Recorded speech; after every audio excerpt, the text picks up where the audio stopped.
So I want to welcome everybody that's been watching my podcast, the Valor Tactical Podcast on YouTube, on Instagram, on my TikTok. Also, now you can listen to them also on my Spotify podcast and Apple podcast. So appreciate all the feedback. Appreciate everybody joining in and subscribing, commenting, and sharing my podcast. Like I said, I want to bring in some real stories. Talk about also some things that happen in the border here. I have a good friend of mine here, Poncho Ortiz. Has been a reporter for a long time. He's been involved in journalism for a long time. One of the best reporters that I ever met in my career. I met Poncho when he was with a monitor back many years ago, and I was the chief of police for the city of San Juan, Texas. So shout out to all those San Juan police officers out there still grinding out there doing the daily work here. So Poncho, I want to welcome you to my podcast. I know that you and me have been great friends, but also Poncho has a very unique story, and that is that he was one of the first reporters in the Rio Grande Valley that started venturing to reporting the cartel crimes. So we're going to talk about that. We're going to cover cartel wars, what's happening in Mexico, and also what led you to that path to do all the stories on Mexico. What do you do now? I know that you are with the Breitbart News now, and so we're going to talk about, and share with my audience here as to what does it take to be a reporter working in the border and doing stories in Mexico. I know that there's a lot of tragedies every single year. Many reporters get killed in Mexico writing about the cartels. But you are a man of faith, but you're also a man of wisdom, and you also know how to protect yourself. And I know that you've been in the trenches out there. You've been in places that maybe no other reporter has gone to. And we also want to talk about what happened in a small border town across the border from Eagle Pass in that area, in which the Zeta cartel obliterated most of the town there, and Poncho was out there and visited. But before we do anything, Poncho, first of all, I want to welcome you. Thank you. Thank you. Good to see you again. Yes, sir. Thank you for having me. So for my viewers out there that are watching and listening to my podcast, quick introduction about who is Poncho Ortiz. So I grew up in Brownsville, Texas. Went to school there and everything. At the time, I was going to school for business. My family had some ranches in Mexico. My idea was to become a rancher. Problem was that the violence took over in Mexico, so it wasn't feasible for my family. Wow, you are a victim of violence as well, Poncho. Wow. Yes, as a matter of fact, my father was kidnapped by Los Zetas. He was released, but he was kidnapped. For me, it's a bit of a personal thing to expose them, shine a light on them. So growing up there, going to school in Brownsville, I was studying. There wasn't a degree for journalism back then. So my degree was in business. As soon as I graduated, since I had been working at the school paper, the Brownsville Herald picked me up. Okay. And then with them, I started doing some reporting and everything. And what year was this? This would have been in around 2004, 2005. Okay. Then I took a break, did some other stuff, went back into journalism in 2008, back at the Brownsville Herald. There, the new beat that I had was the crime beat, covering crime. But however, very quickly I learned that a lot of the high impact crimes that were taking place in Brownsville were connected to Matamoros. Okay. So your kidnappings, targeted killings, things of that nature. Murders. They weren't happening, Brownsville gang on gang thing. They were ordered by somebody. So that's what started sending me. What we call transnational crimes. They're being committed by people from Mexico here. And this was 2008, 2009. Okay. When over here, it wasn't something that was very common. True. There's a lot of border journalists in El Paso and San Diego that, but they tend to focus more on the immigration side, not so much on the cartel stuff. Yes. And then what started happening was that we started seeing, that was around 2009 was when Los Zetas and the Gulf Cartel split. Okay. So we started seeing large-scale gun battles, and I'm talking like 3-hour-long shootouts where back then the office of the Brownsville Herald was in downtown Brownsville, and I could hear the shootouts. I mean, I could hear, the grenades going off. In Matamoros. In Matamoros. Yeah. And even one time there was some rounds that landed at the university that they had to shut down the university. I remember that, yes. So I will, back then my bosses were like, no, we don't want you to go, but, try to see what you can call and find out. Yes. I would call the mayor's office and be like, oh no, things are great, come visit. Nothing's happening. But I could hear those shootouts. So it got to the point where, risking getting fired, I got a photographer and I said, let's go. Yeah. And we started going to these shootouts. Yeah. As a journalist, you want to be there. Well, you want to get the story. I mean, you don't want to get it from second-hand, third-hand. You want to be there, but there's it's a danger for that. Yes, and the problem was that Mexico was not releasing the information. They were hiding these things. Yes.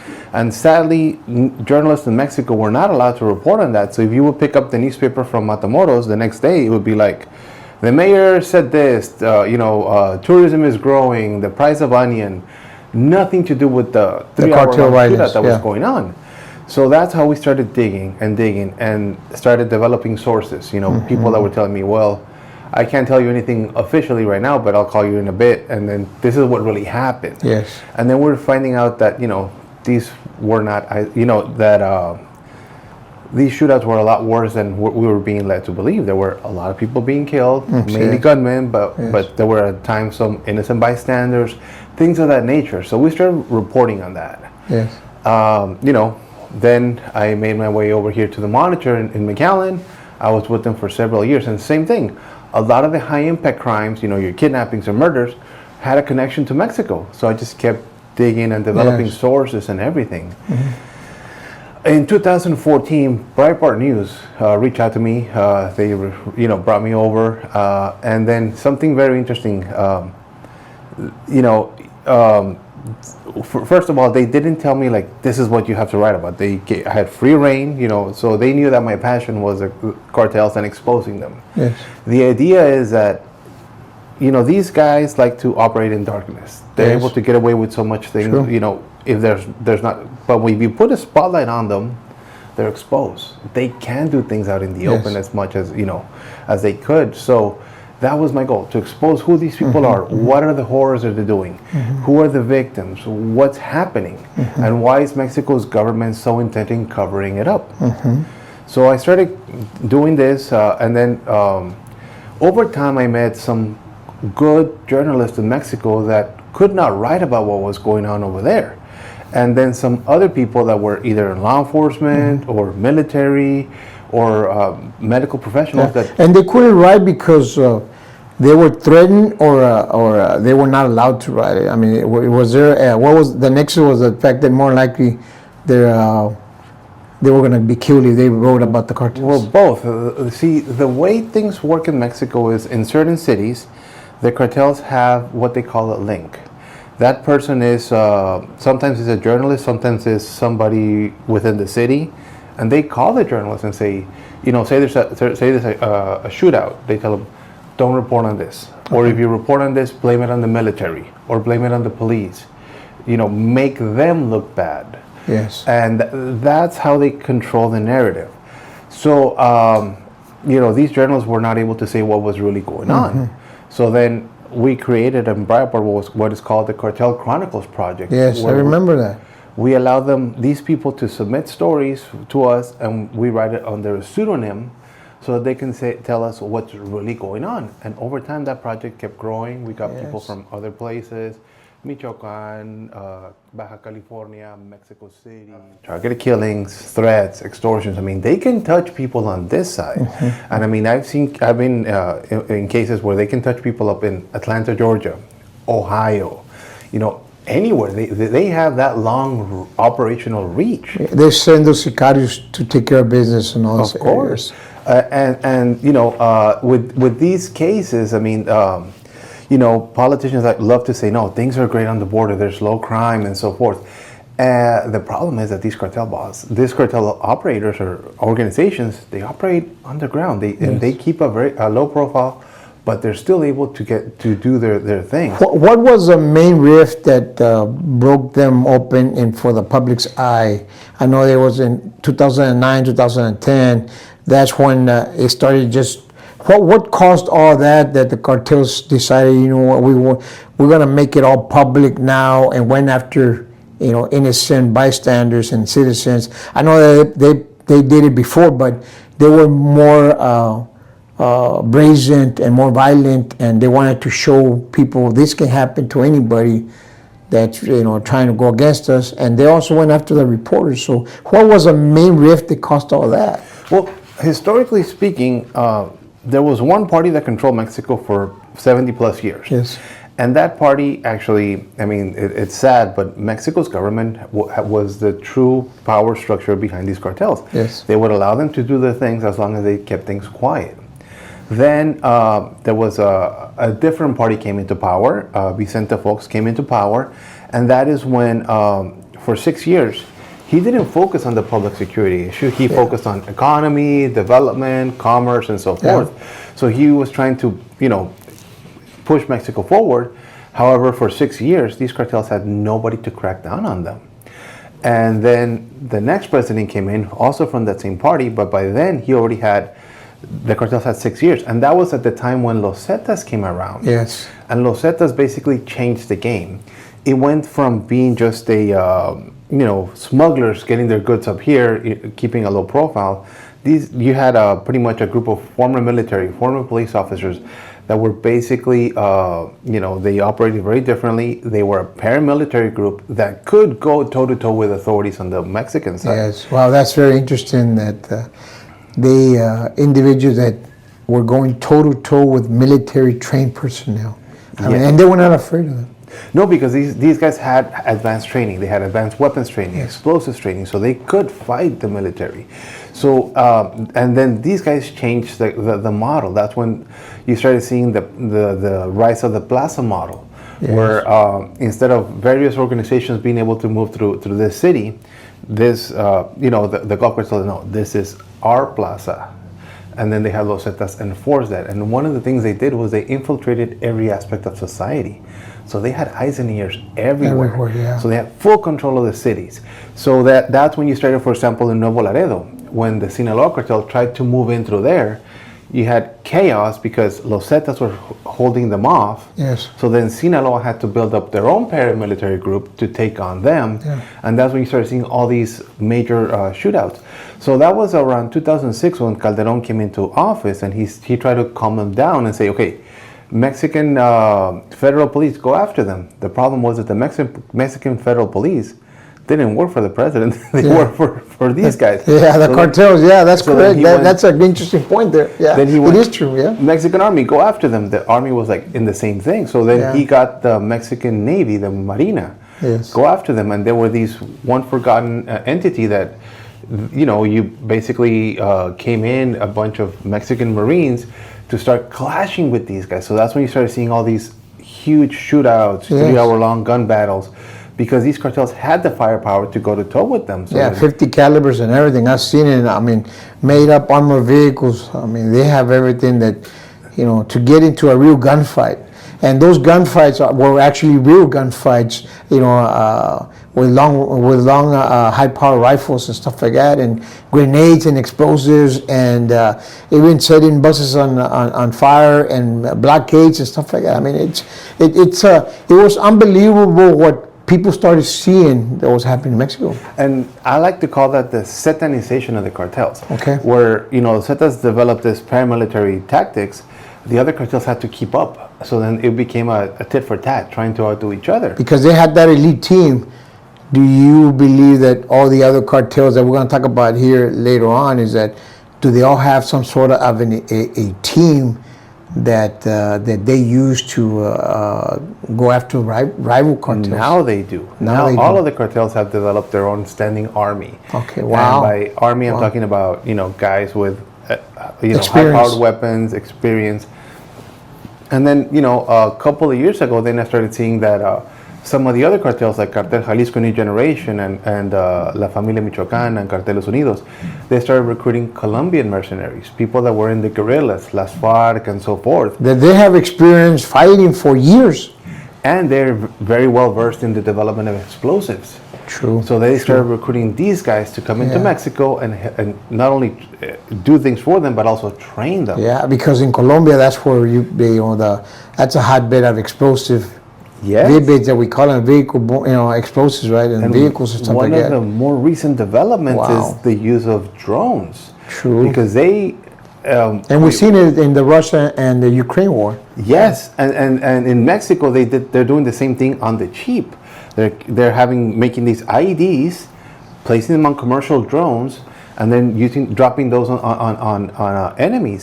On rival cartels. For a couple of $100, they have a standing cartel, artillery unit raining gunfire or raining explosives on their rivals. Wow. That allows them to take on, armored vehicles and so forth. So these are tactics that are developing that it's unheard of, and they're pushing the envelope. And when they first started, those drone explosives were rather large.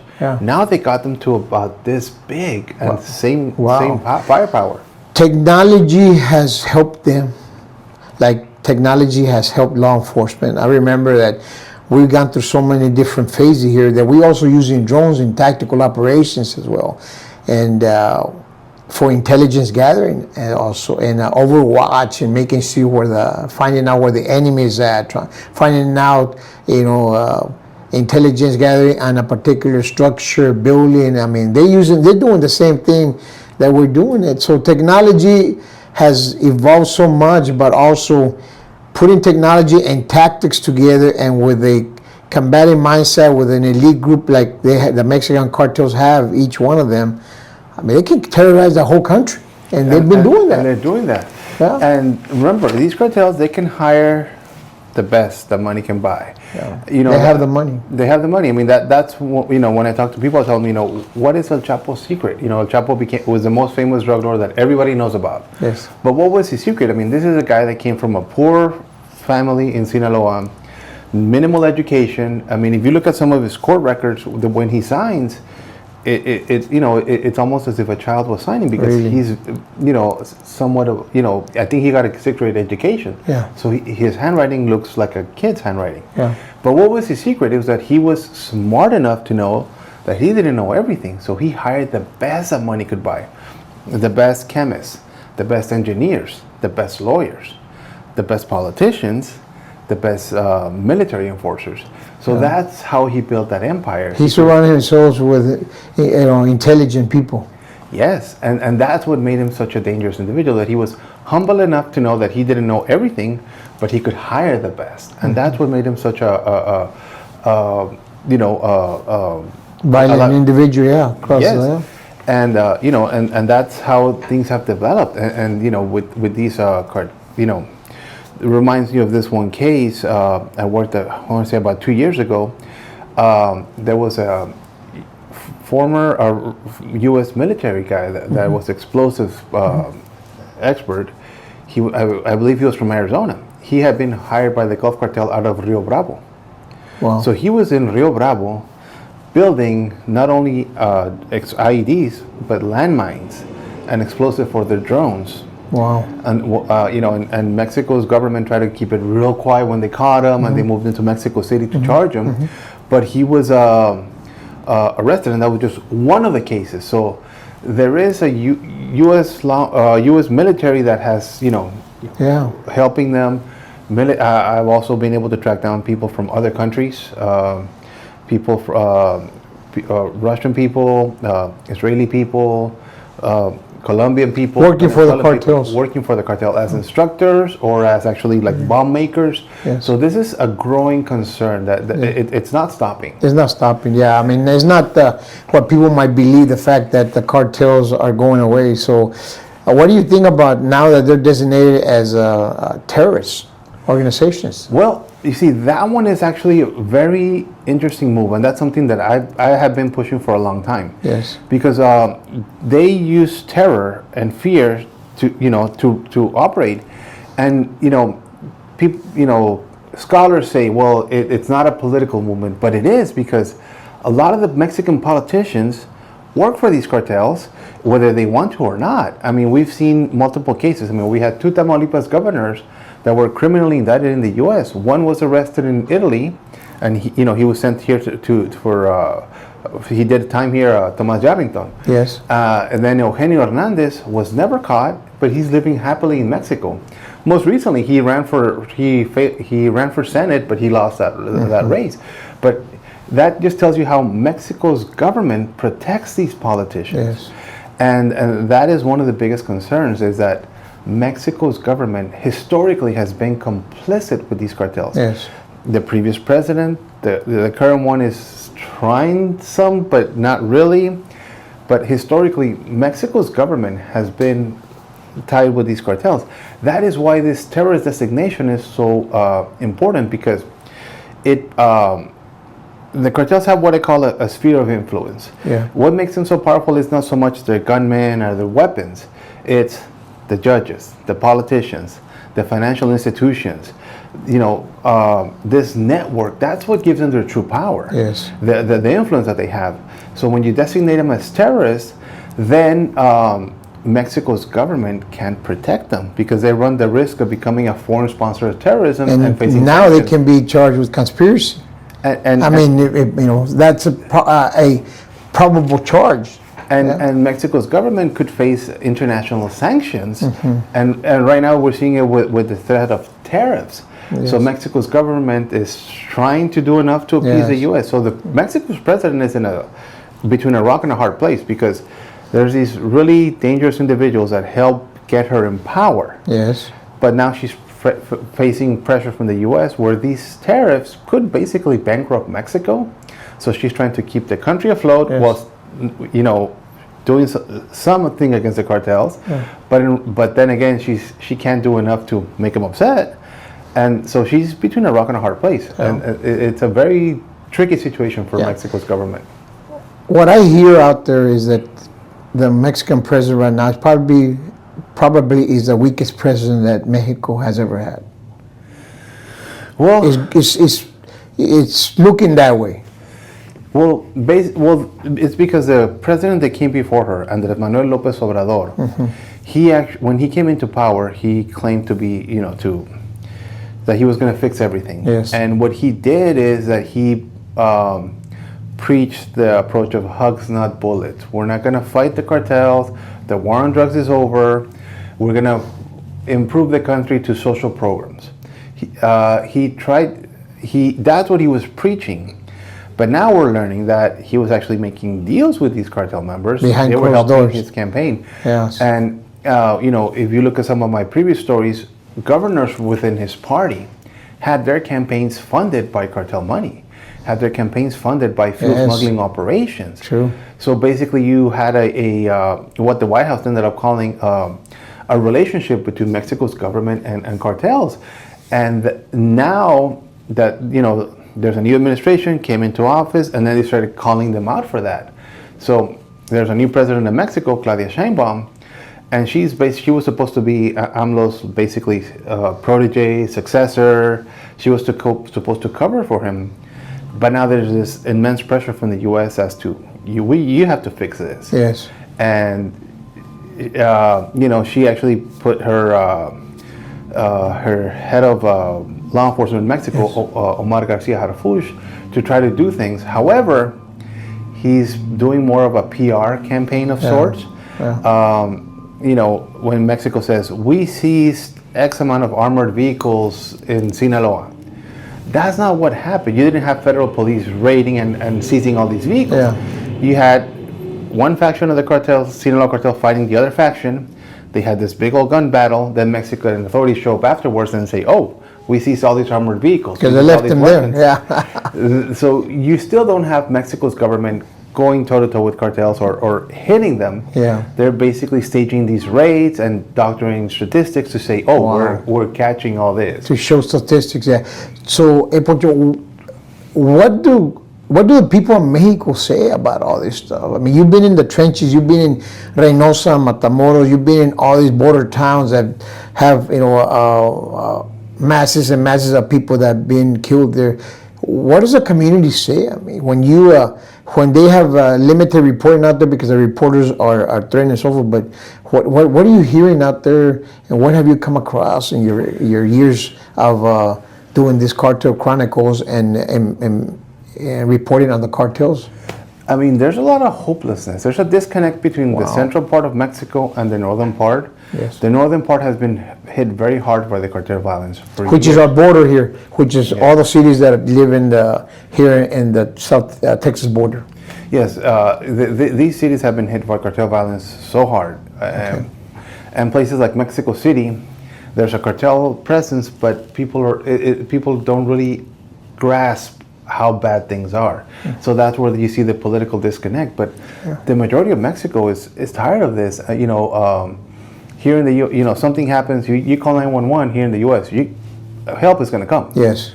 In Mexico, you call 911.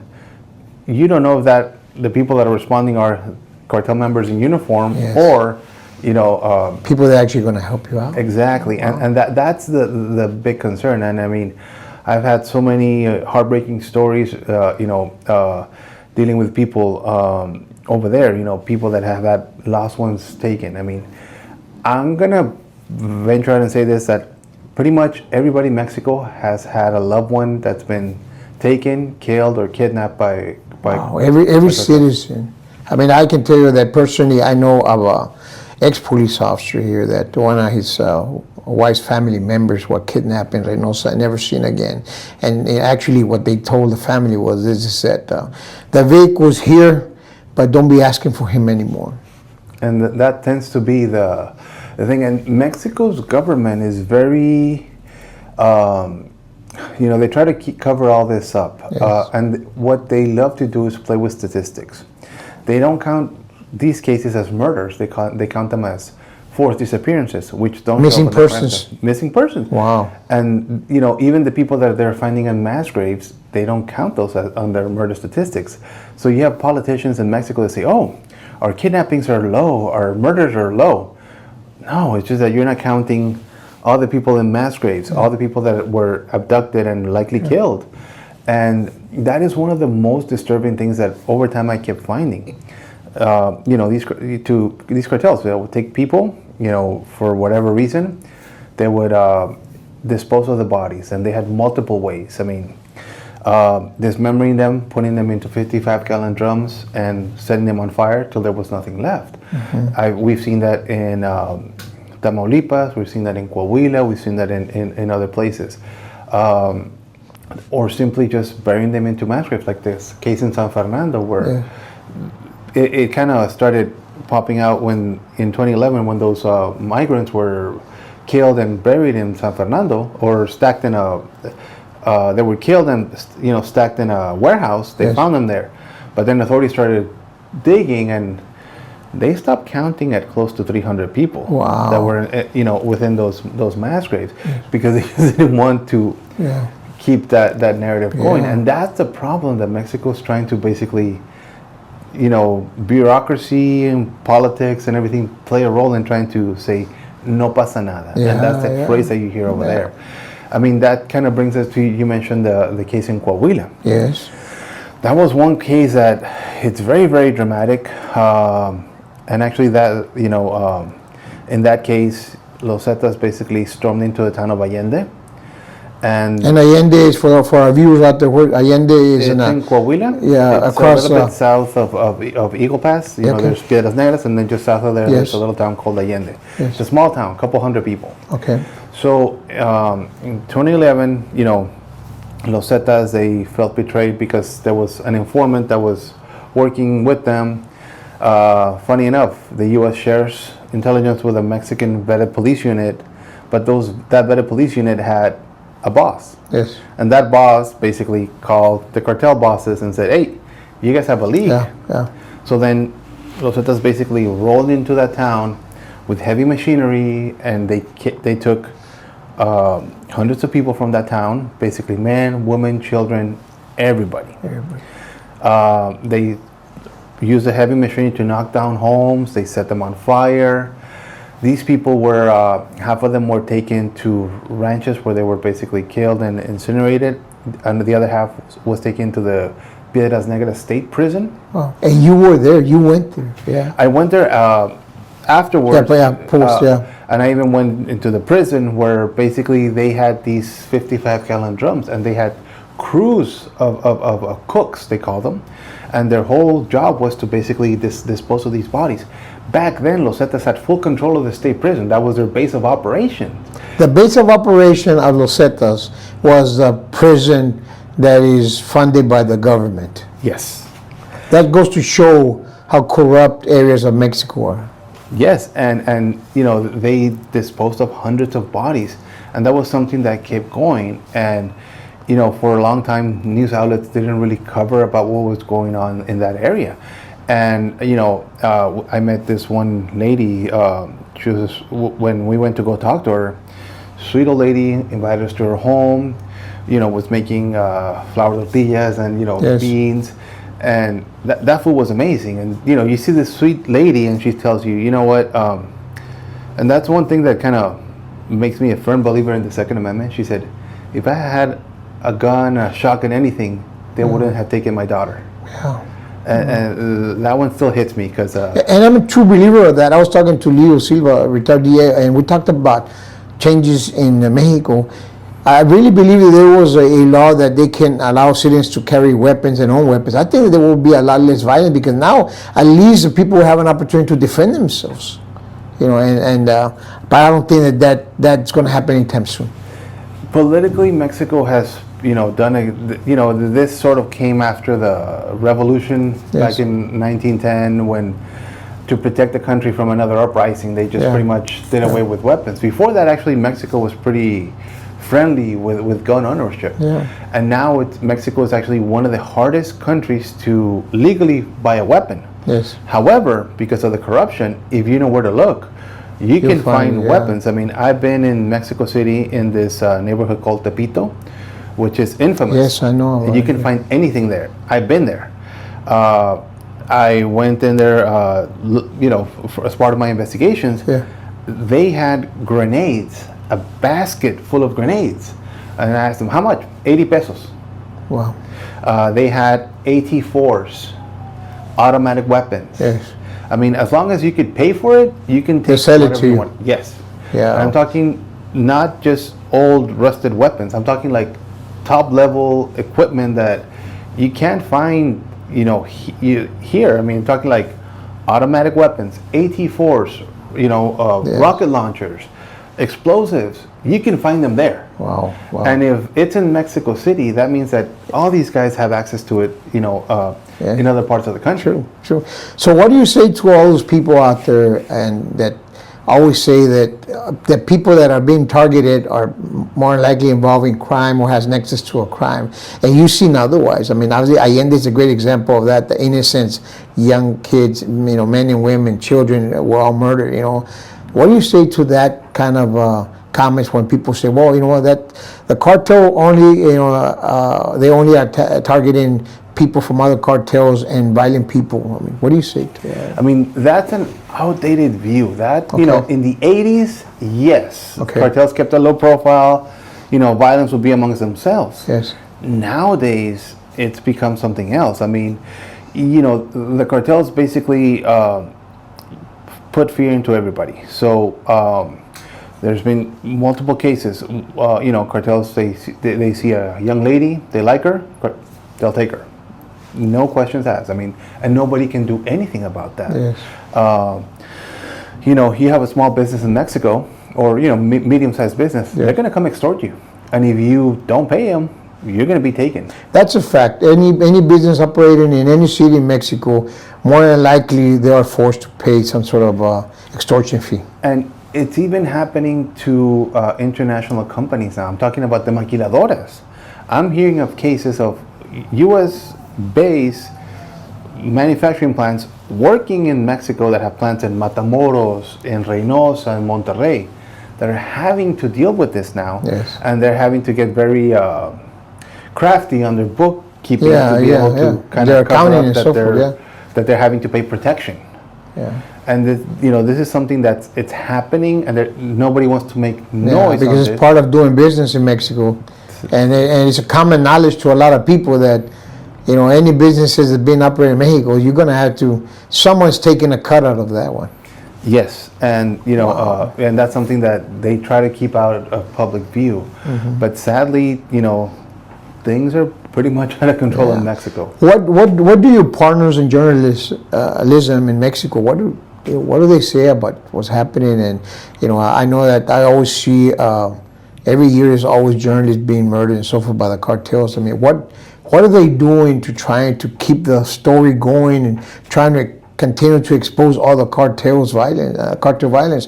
What is the mission? I mean, what are they trying to do? I mean, I know that they're trying to report as much as they can, but they're losing their lives. I mean, they're caught between a rock and a hard place, because you do have some good, honest journalists in Mexico that are trying to put good information out there. The problem a lot of times is that the pressure not only comes from the cartels, it also comes from Mexico's government. A lot of the news outlets in Mexico, they rely on government funding for advertising. Like the city will buy X amount of ads from this newspaper, the city or the state will buy X amount of ads. And that helps them, be able to stay open. So if they start publishing a lot of negative news, the city will threaten them with hey, we're going to stop buying from you. So they're caught between a rock and a hard place. Yes. And then the ones that are really brazen, and they continue to push in this, they're killed. I mean, even and not only journalists. In Matamoros, you had this gentleman Almanza. He was the director of the Chamber of Commerce. He was very outspoken about how the Gulf Cartel was working with the city of Matamoros to extort businesses. Wow. And he was outspoken about it. He will talk to journalists. He would talk to politicians, call out on this. They killed him out of his office a couple of months ago. So that just tells you about the danger that these people are. And that is one of the issues that keeps going in Mexico. It's something that happens. Journalists try to be more careful about reporting on this. But yes, and it's funny enough right now, the way politics are taking place in Mexico's government basically says, oh no, those are narratives pushed by the previous parties. So they just try to dismiss a lot of these issues. But a lot of these reports are actually based on their own statistics. Yes. But if the narrative doesn't match what the government claims, they'll dismiss it. And journalists keep, there's some good journalists trying to expose a lot of this. And they're also making a rock and a hard place. What has been the cross-border impact that you've seen, that the violence impact in this? Obviously, we've seen most of the cases that are being prosecuted in the United States, the major ones are, individuals from Mexican cartels. So what has been the border impact that you've seen since all this started? I mean, it just the continued violence, that continues to grow and grow? Yes, and in a way, I'm starting to see it affect the culture. Okay. Now, there's a lot of people that, don't feel safe going out at night to go to a bar, go to a nightclub, because there's a lot of these individuals in these bars that you may not know if they're just a drunk troublemaker or if that individual is connected, because now all these people are claiming to be connected. Yes. And some of them are. Yes. We've seen that in Brownsville, where there was a gentleman, the son of Ociel Cárdenas. Ociel Cárdenas was the leader of the Gulf Cartel. He started Los Zetas. Well, his son was living in Brownsville, and he kept getting into trouble in bars, stabbing people in bars, pulling guns out in bars, until the feds arrested him on weapons trafficking charges. He's away now, but that was just one example. And if you look at him, a lot of times people wouldn't think, okay, this guy is a cartel figure. He just looks like a regular person. But that was a very dangerous individual. So people now have that, you don't know when you go somewhere to have dinner with your family, if that person there may be connected at those levels.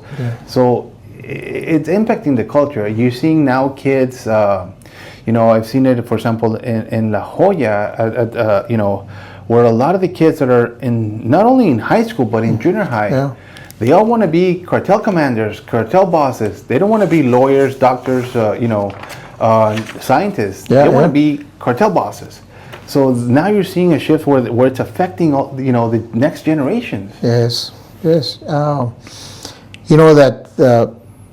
While we were doing a lot of operations with the different federal agencies, I mean, I would look at some of these individuals that we were arresting as like, I mean, individuals that you can look at them as, where is this coming from? It doesn't look like an individual that owns all this property, that's has transported all these drugs. But I mean, those are the ones, the hidden criminals that we have in our communities, right? And all of them were individuals wanted by U.S. because of trafficking of drugs, firearms, even explosives, and even grenades into Mexico. We had one case in San Juan in which we hit a house and the guy was making grenades there. I mean, and he was one of those. And so, why should people in the United States here care about what happened in Mexico with the cartels?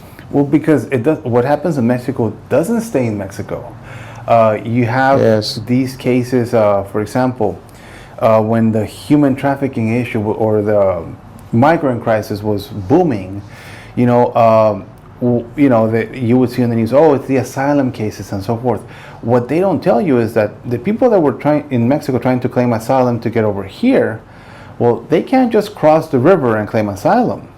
Nothing crosses that river, nothing crosses that fence without the dominant cartel in that region, one, given permission, and two, making a profit. Mm-hmm. So all these people that were coming to claim asylum, they had to pay, and it varies between $300 to $800 just for the right to cross that border. Wow. That's how much that cartel was making. Mm-hmm. And if you look at Border Patrol statistics, when it was going very high, I mean, just in the Rio Grande Valley sector, they were catching between 2,000 to 3,000 people a day. Wow. So, $500, 3,000 people a day. I mean, that's a lot of money. So these guys were making a lot of money, but it doesn't end there.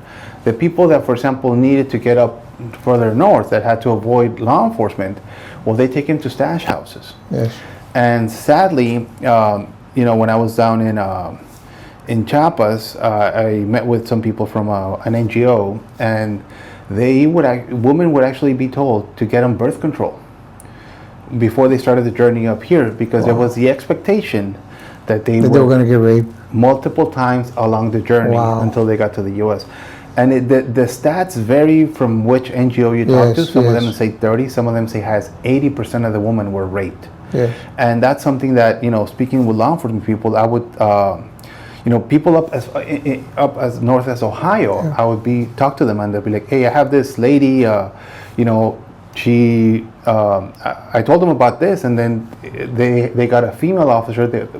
So they raided a house, talked to, there was a lady that was very apprehensive about being around males. Mm-hmm. So then they got a female officer, and then, sure enough, she had been sexually assaulted multiple times, and she was in trauma still. Yeah. And that's some of the issues that, this isn't happening here in the valley, it's happening up north. Yes, no, and I can tell you that all the times that we assisted Border Patrol, HSI, or CBP, and some of the cases here, anytime that we see children and women there, we made it a point to ask, because we believed that more than likely they at one point through the journey had been raped. And sure enough, and luckily many of those times we had females that came forward and said, yes, I'm a victim of a rape, and multiple rapes by multiple men, and I think that, and we were able to assist them and help them out as much as we can. And you're right, because many of the times, they're coming in here for a better life, and but the journey is, it's the one that we got to look at time, because there's a lot of crimes being committed against them, and it's unbelievable that the most humiliating, degrading thing that can happen to a human being other than murder is rape. And it's something that still continues to happen, and that's one of the dark sides of the immigration crisis. The way it's left unchecked and so forth. These organizations, I mean, they're not smuggling people out of the kindness of their heart. Yes. For them, this is a product. I would tell law enforcement people that hey, we stopped the vehicle and, we're looking, we can't see, we don't find cash, we don't find drugs. I'm like, well, what do you see? There's 4 guys in the truck. That's your product right there.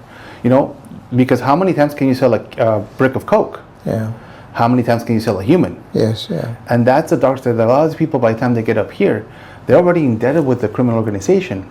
And they're under the threat that, hey, if you don't do this, your relatives in Mexico or Colombia, Venezuela, El Salvador, they're going to get it. Oh yeah, I mean, human trafficking is everywhere in Texas, all over the United States. I remember back in 2007 and 2008, I traveled to Phoenix, Arizona, to Oklahoma City, Oklahoma, and parts of Texas to talk about and train investigators how to investigate and patrols how to investigate human trafficking cases. Out of all the cases that you worked alongside, on the border with the cartels and so forth, was there any significant case that stands out besides the Allende one, and besides all the other ones that are significant, but something that you say, this is horrific. It is beyond being a human being. Is there anything that you come across? I mean, have you reported so many great stories that, and I applaud you, because not everybody can report cartel crimes. People are afraid, and as the chief of police, I dealt with a lot of reporters that they wouldn't touch that subject at all. Even here in the border side, anytime that we did a raid, we did an arrest or a search warrant, and we had nexus that more likely it was a cartel, nexus criminal that was, coming from Mexico and operating here in the United States. Some reporters didn't want to touch it. You were the exception. You were the exception, and I know that personally you've been threatened, and personally you've been in situations that you find yourself in danger. But is there any case that stands out there that you can say, this is why I keep doing what I'm doing? There's been multiple massacres. Back in 2011, when the shootouts were taking place in Reynosa, all over the place. There was a black hole of information in Mexico, and it was very significant because average people took to Twitter, on social media, to say, there's a shootout here, there's a shootout over here, don't drive through here. And a few of those people, they kind of, built up a network of known, trusted contacts that could say there's shootouts here, shootout there. And, it's funny enough that they were doing the job that the news was supposed to do, but the news couldn't report it in Mexico. Yes. And a lot of times these people, they would, once they saw that we were reporting on what was going on, then they would be like, okay, let me talk to you, and this is what's going on. And we would meet with these people, because right now, all this is before talking about cartels was trendy. Now, everybody wants to talk about cartels, all the news outlets do this. And one of the things that people don't say is that, for example, when you have a major U.S. outlet that goes, we're in Sinaloa, we're meeting with a cartel boss, or we're in a lab. I see a lot of those. We're seeing those now. What they don't tell you is that those are staged. And why do I say they're staged? Yeah. The way those work is, if you have a news outlet that wants to report in Sinaloa, they hire a fixer. That fixer will go to the link or to the cartel PR office. Sinaloa is very good at this. And they'll tell them, it's going to cost you between $3,000 to $5,000. So then the money's paid to the cartel. The outlet will go there. They'll get their tour. They'll get their rights. And then they'll get their interview with the masked individual that would tell them whatever the cartel tells them to say. Yeah. So a lot of those are very, sketchy. Sketchy. Because really it's propaganda that's being pushed. Yes. I don't like to do those type of stories. Yeah. When you tell real stories. I've known you for a long time, and the stories that you put out in the Cartel Chronicles and all the stories that you put out there. You are there. You've been there. You talk to the sources that actually were part in that incident and so forth. So, and that's not every journalist does that, and because some of them just get it from the internet or somewhere and they write the stories, right? But you've been there. Credibility as a reporter means a lot, and I think that's what you have unique that many reporters don't have. And I work with many of them. I work with many of them that now are reporting in different countries, and they all started their careers here in the Rio Grande Valley. So we had some great reporters that have come out of the Rio Grande Valley. Now there are anchors in sports, channels. They're also anchors in major, organizations all over the United States. So, but specifically talking about the cartels, I mean, that you were one of them, key persons that kept us informed. And one of the more significant stories in 2010, I managed to track down one of the original Zetas. Okay. He had worked as Lascano's bodyguard. I tracked him down. He was living here in the valley. He agreed to meet with me. And Lascano was the head of the Zetas. The head of the Zetas. Yes. He was a Z3. Okay. And he basically was the head of the Zetas for a while. He was actually, because of federal law, sometimes prosecutors won't prosecute a 14-year-old on smuggling charges. True. He'll pick up a load or pick up some people at the river. They won't prosecute them. So by the time that guy turns 18, he's already been arrested 20, 30 times. True. So then this is already a seasoned cartel operator. Yeah. So then he gets weapons trainings, and you pull him over, and that's just like a young punk, 18-year-old, 19-year-old, looks very unassuming, but he's already a very dangerous individual. True. That's very violent and won't hesitate to shoot it out with law enforcement. That's a scary pattern that I'm seeing more and more. Yes. Poncho, I want to thank you for coming, brother. All right, Poncho. Where can people find your stories at? On Breitbart News, go to Breitbart, click on the World tab. You'll see Border Cartel Chronicles. That's where you'll see most of my stuff. Great. For my viewers out there that are going to be watching and listening to my podcast, Poncho here is going to be joining us probably every month, and we're going to talk about cartel, stories, and talk about, what's happening in Mexico, keeping everybody informed, and we're going to be doing a regular podcast every month, and just to talk about what's happening out there and why should we be concerned here in the United States and specifically here in the border area. So appreciate everybody listening to us, and see you on the next podcast. Make sure that you subscribe to my YouTube channel. Make sure you all listen to my podcast on Apple Podcasts and Spotify Podcasts, and also on my TikTok, Instagram, and Facebook. So thank you for watching.